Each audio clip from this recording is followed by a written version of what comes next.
मित्रों, गांव में खेत की मेड़ से आज की इस जीवन दर्शन यात्रा के संवाद को हम आगे बढ़ाते हैं। और आज हम चर्चा करते हैं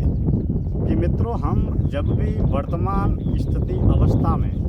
जब भी कोई भी विचार कर रहे हैं, जैसे मान लीजिए मैं अभी जो भी विचार कर रहा हूँ, अभी मैं जो भी बोल रहा हूँ, या अभी मैं जो भी कर्म कर रहा हूँ, क्रिया कर रहा हूँ, तो हम वर्तमान काल में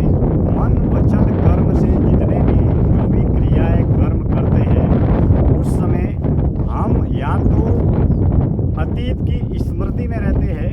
या फिर भविष्य की किसी न किसी प्रकार की योजना में रहते हैं। लेकिन क्या ऐसा संभव है कि अतीत की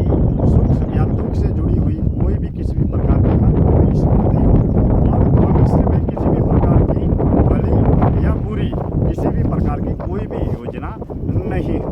अगर हम भूत और भविष्य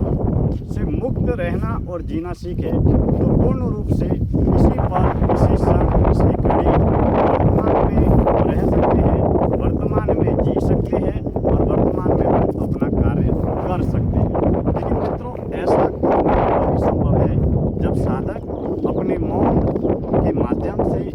ध्यान साधना के माध्यम से मन को साधने का पूरा प्रयास करें। क्योंकि मन की साधना जो है वही है ध्यान। जिस तरीके से हम योग करते हैं, प्राणायाम करते हैं, कसरत करते हैं, उस समय साधक या व्यक्ति शरीर की कसरत करता है। लेकिन जब हम ध्यान की अवस्था में,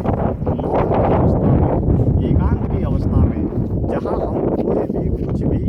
नहीं करते हैं, वहाँ बस केवल हमारा मन किसी न किसी प्रकार के विचार या क्रिया करता रहता है। जब साधक मौन में उतरता है तो वाणी का भी इस्तेमाल नहीं करता है। जब हम ध्यान में उतरते हैं तो किसी भी प्रकार का कोई भी कर्म या क्रिया भी नहीं करते हैं, किसी से मिलते नहीं है, कोई हमें मिलने नहीं आता है, हम ध्यान लगाकर एकांत शांत अवस्था में बैठ जाते हैं। लेकिन उस समय मित्रों हमारे विचार चलते रहते हैं। तो विचार जब भी हम वर्तमान अवस्था में कर रहे हैं, लेकिन वर्तमान अवस्था में हम जिन विचारों को कर रहे हैं उस समय वर्तमान के विचार ना आकर, अभी हम जो क्या कर रहे हैं उसके विचार ना आकर, हम ध्यान की अवस्था में, एकांत की अवस्था में, मौन की अवस्था में हम या तो हमने जो भी जिया है, जो भी किया है, किया हुआ कर्म या जिया हुआ जीवन हमारे सामने, हमारे ही विचारों के माध्यम से हमारे सामने आता है। वो किसी छवि के माध्यम से आता है, विचारों के माध्यम से आता है।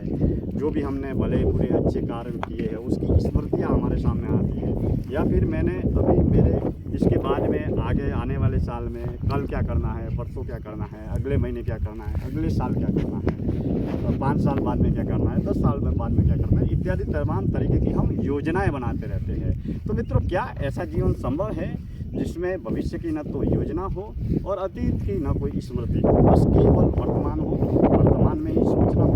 वर्तमान में ही बोलना हो और वर्तमान में ही किसी भी प्रकार की क्रिया या कर्म करना हो? लेकिन वर्तमान का जो आधार है या वर्तमान में जो बोला जा रहा है, लिखा जा रहा है, देखा जा रहा है, किया जा रहा है, सुना जा रहा है, वह मात्र अपनी स्मृतियों का संग्रह है। तो मित्रों, आज की इस जीवन दर्शन यात्रा का